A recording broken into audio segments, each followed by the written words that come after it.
Salut les investisseurs malins, j'espère que tu vas bien. On revient comme tous les dimanches avec une analyse d'une startup en cours de levée de fonds sur un site de Crowd Equity.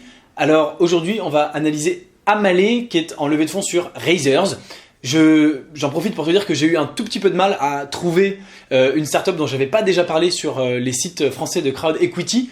Donc si tu en as que tu veux me proposer, sur lesquels tu veux me demander mon avis, sur lesquels tu voudrais que je fasse une vidéo, eh bien n'hésite pas à me demander en commentaire de cette vidéo par exemple. Alors je te précise que j'analyse pas les dossiers médicaux, il y a pas mal de dossiers médicaux en ce moment, parce que je n'investis pas dans le médical pour deux raisons. Premièrement, je ne m'y connais pas assez bien, et deuxièmement, surtout, je pourrais essayer d'apprendre à m'y connaître, mais surtout c'est des timings extrêmement longs pour arriver sur le marché, et donc je n'investis pas sur le médical. Si tu as d'autres dossiers de start-up en equity, il y a aussi beaucoup de startups, j'en ai trouvé beaucoup qui font du prêt, c'est pas la même chose, des startups en levée de fonds, et que tu veux que ce soit le thème de ma vidéo de dimanche prochain, et que je ne l'ai pas déjà fait, n'hésite pas à me le dire en commentaire, et je ferai ça. Fin de la parenthèse. Donc avant de commencer, bien sûr, si c'est ta première fois ici, si ce n'est pas encore fait, je t'invite à cliquer sur le bouton s'abonner en dessous de cette vidéo. Si tu es déjà abonné, eh bien, je t'invite à cliquer sur la petite cloche pour recevoir une notification dès que je publie une vidéo, pour être sûr de n'en rater aucune et rejoindre plusieurs milliers d'investisseurs malins. C'est parti.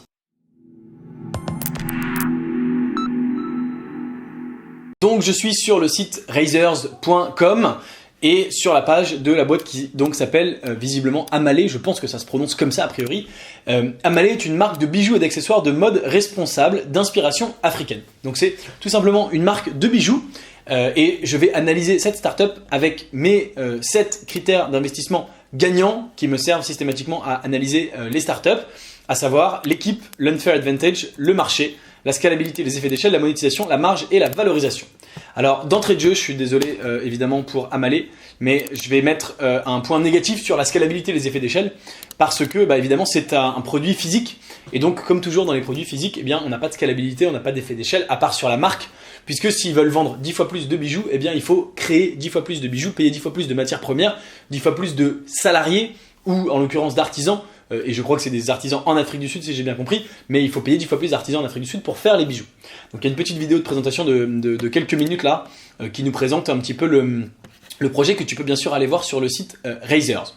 Donc ils cherchent à lever 350 000 euros et j'ai l'impression sur une valo de 700 000, puisque ça représenterait 50% du capital, mais je suis pas tout à fait sûr, on va aller voir ça après. On va commencer par quoi donc le marché. Allez, très simple. Le marché du bijou sur internet.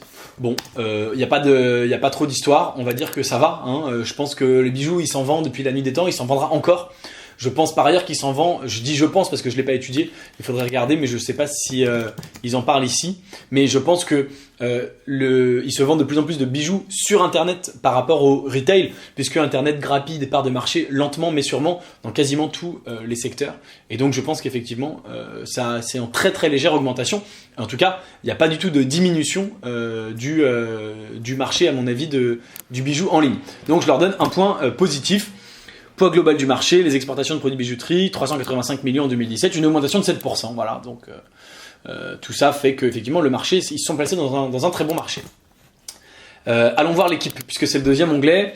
Donc on a deux fondatrices qu'on voit dans la vidéo qui sont Carole et Chloé. On va tout de suite aller voir un petit peu leur expérience, notamment est-ce qu'elles ont déjà des expériences entrepreneuriales. Tu sais que c'est un point moi que je trouve important. Donc ici nous avons Carole. Qu'est-ce qu'elle fait Carole dans la vie? Depuis 3 ans elle est cofondatrice de Amalé, et avant elle était consultante chez Kea Partners. Elle a travaillé chez Unilever, qui est un beau nom quand même bien sûr. Elle a travaillé pour le Louvre. C'est sympa de voir quand même des noms. BetClick aussi, là il n'y a pas le logo, mais c'est quand même une boîte effectivement connue et qui a fait ses preuves. À Londres, le Club Med, voilà, donc c'est... et elle sort de l'ESSEC, qui est précisé dans la vidéo. Donc Carole, c'est sa première boîte, mais un parcours quand même assez chouette dans sa vie salariée au préalable. Donc avec le Club Med, le Louvre, Unilever, donc vraiment des très beaux noms. Alors je vois que c'est peut-être plus ou moins des stages. Je vois 6 mois, 4 mois. Donc Club Med c'est bien, 4 mois c'est moins bien. 6 mois au Louvre, 6 mois chez Unilever, donc... si elle a fait que des stages, ça va, mais si elle s'est fait à chaque fois virer au bout de 6 mois, non, je pense pas que ce soit le cas. En plus, souvent les fondateurs regardent les vidéos, donc je m'excuse Carole, je suis pas en train de dire que tu t'es fait virer. Et chez Kea, là, elle est restée plus de 3 ans. 3 ans et demi, donc là c'est ok. Donc c'est sa première boîte. Deuxième associée, Chloé, je crois qu'elle a fait HEC, voilà, je vais directement voir la formation. Elle sort d'HEC, elle a travaillé ensuite chez Bouygues Construction, puis consultante chez Bearing Point, puis consultante pendant 4 ans chez Kea Partners, et c'est là où elle a rencontré son associé, elle en parle dans la vidéo. Et donc c'est sa première boîte depuis 3 ans et 2 mois à Malais. Donc 2 cofondatrices, une HEC, une ESSEC, donc pas de profil typiquement complémentaires, même si elles sont peut-être effectivement dans les faits complémentaires, mais il n'y a pas un ou une développeur, développeuse et un commercial. Elles ont toutes les deux un profil école de commerce. Après, il y en a peut-être une orientée plus marketing et une plus financier, par exemple. En tout cas, première boîte. Donc, l'équipe, je mets moyen, disons, puisqu'il n'y a pas de complémentarité. Et il n'y a pas d'expérience. Mais c'est pas non plus une mauvaise équipe, encore une fois, hein, je le répète, c'est pas une mauvaise chose de faire sa première boîte. Il y a plein de gens qui réussissent dès leur première boîte, c'est tout à fait possible. Simplement, c'est pas non plus un point positif. Donc je suis un petit peu mitigé. Le unfair advantage, on va essayer d'y revenir après. La monétisation, alors là, il n'y a aucun problème.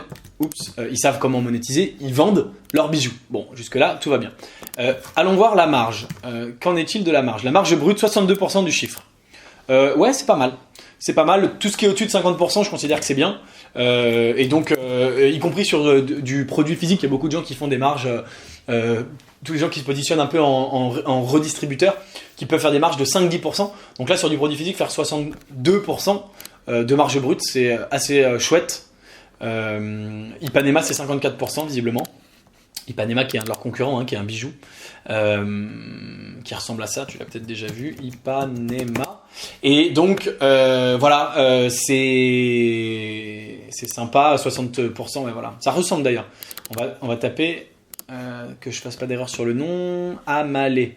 Tu vois, là, on a Ipanema, et là, on a Amalé. Tac. On va voir si on peut comparer les images.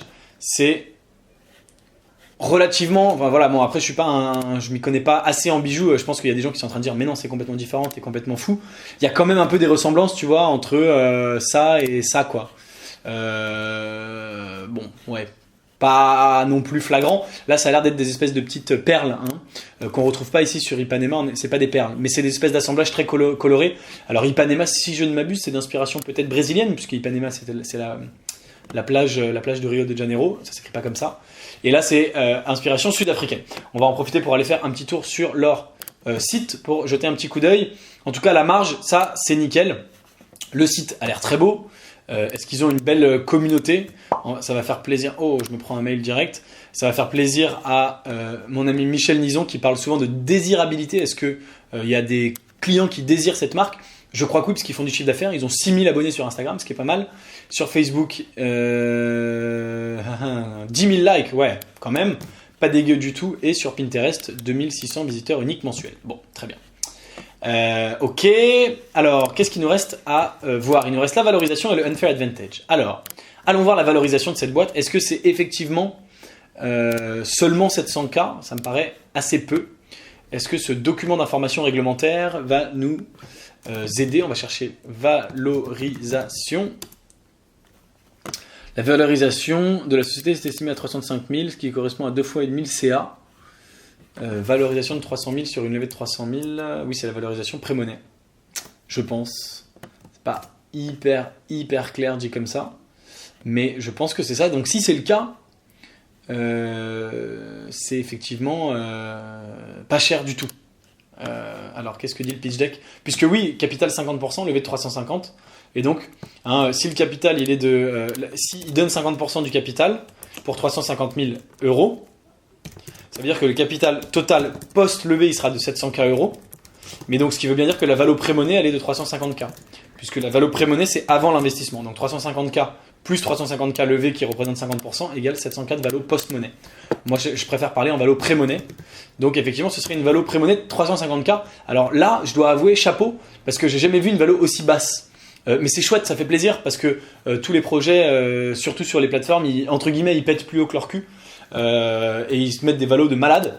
On a quasiment rien en dessous d'1 million. Déjà 1 million, on se dit en général c'est pas cher. Là c'est une valo à 350K. Alors une valo à 350K pour une boîte qui n'a jamais rien fait, ça peut être cher, mais c'est une boîte qui fait 150 000 euros de chiffre d'affaires. Donc c'est juste génial quoi. Et donc 141 x 2,5, 338K. Ouais c'est ça, 350K. ils ont dit que ça correspondait à 2 fois et demi de chiffre d'affaires. Donc félicitations, alors là vraiment bravo. Je vais mettre 4 points, voilà, Valo c'est extra, c'est vraiment pas cher d'investir là-dedans. Donc c'est top. Pour terminer, le Unfair Advantage, j'essaie toujours de répondre à la question, si toi et moi demain, si toi qui me regarde et moi demain, on veut monter la même boîte, on se dit on va concurrencer Amalé, on veut créer notre marque de bijoux en provenance d'Afrique du Sud, est-ce qu'on va plus ou moins bien y arriver ? Qu'est-ce qui fait que ces deux cofondatrices ont un avantage sur nous qu'on a du mal à reconstruire ? Alors, elles ont un premier avantage, c'est qu'elles ont déjà fait 140 000 € de chiffre d'affaires, ce qui est intéressant.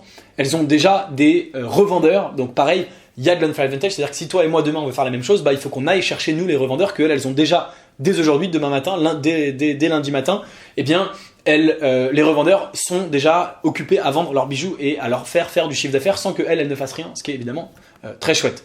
Donc ça c'est effectivement un vrai unfair advantage.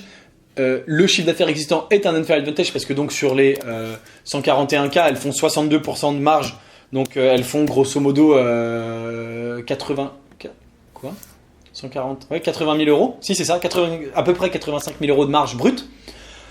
Donc c'est de l'argent qu'elles peuvent réinvestir dans leur développement. Elles ont un beau site, elles ont une communauté. Ça c'est un unfair advantage. Tu vois, elles partent avec 10 000 fans. Aujourd'hui elles postent un truc sur leur Facebook. Voilà notre nouveau bijou. Il y a 10 000 personnes qui peuvent le voir. Alors en fait c'est moins parce que Facebook il montre à 4 ou 6%. Mais n'empêche que si toi et moi demain on veut faire la même chose, on part avec 0 fans. Donc il y a un petit peu de unfair advantage. Il y a des partenariats avec les producteurs en Afrique du Sud, c'est des trucs compliqués à mettre en place, il faut se déplacer, elles y ont été, elles le disent dans la vidéo, pour avoir ces accords-là, pour que ce soit produit sur place. Donc je vais leur mettre une bonne note, enfin un point positif sur le unfair advantage. Elles ont effectivement un avantage injuste qui font que c'est plus difficile pour toi et moi de reproduire, en tout cas on part pas du même point, elles ont vraiment pris de l'avance et c'est ce que je cherche avec le unfair advantage. Donc voilà pour mon analyse de cette startup. Évidemment, le seul point, c'est qu'il y a pas de scalabilité. Le seul point vraiment négatif, c'est qu'il n'y a pas de scalabilité, pas d'effet d'échelle, puisque c'est un produit physique. C'est pour ça que moi, j'investis rarement dans les produits physiques. Mais encore une fois, sur le reste de l'analyse, c'est plutôt bon. L'équipe, n'oublie pas, ce truc rouge, c'est simplement parce qu'il n'y a pas de véritable complémentarité. Encore une fois, il faudrait voir dans les faits, il y a sûrement une complémentarité. Je pense qu'elles se sont réparties le boulot et que c'est leur première boîte. Mais ça reste quand même une équipe qui a l'air tout à fait solide et compétente, évidemment. Et à part cette histoire d'effet d'échelle, il y a donc quasiment que des points positifs. Et donc un projet évidemment intéressant. Comme d'habitude, si tu veux savoir si j'investis ou non dans cette startup, eh bien mes décisions d'investissement, je les partage systématiquement avec les membres de mon club privé. Tu peux rejoindre mon club privé si ça t'intéresse. Et non seulement je te donne mes décisions d'investissement, je te donne mes conseils d'investissement. Quand j'investis mon propre argent, eh bien je te dis, viens, on investit ensemble dans ces startups. Donc tu peux faire les mêmes investissements que moi. Si tu veux rejoindre le club privé, rien de plus simple. Le lien est dans la description. Si tu veux apprendre à te former sur l'investissement en startup, si tu veux apprendre beaucoup plus en détail mes critères, eh bien, j'ai fait une formation qui dure plus de 12 heures de formation sur l'investissement en startup qui s'appelle « Je réussis mon premier investissement en startup ». Le lien est également dans la description. Je te dis donc à dimanche prochain pour une prochaine startup. Si tu es arrivé jusqu'ici, j'espère que la vidéo t'a plu. Si c'est le cas, bien sûr, mets-moi un like, mets-moi un petit commentaire pour me dire ce que tu penses de ce projet. Et tu peux regarder une vidéo suivante de moi juste au-dessus de ma tête. Je te dis à très vite pour une prochaine vidéo. Ciao.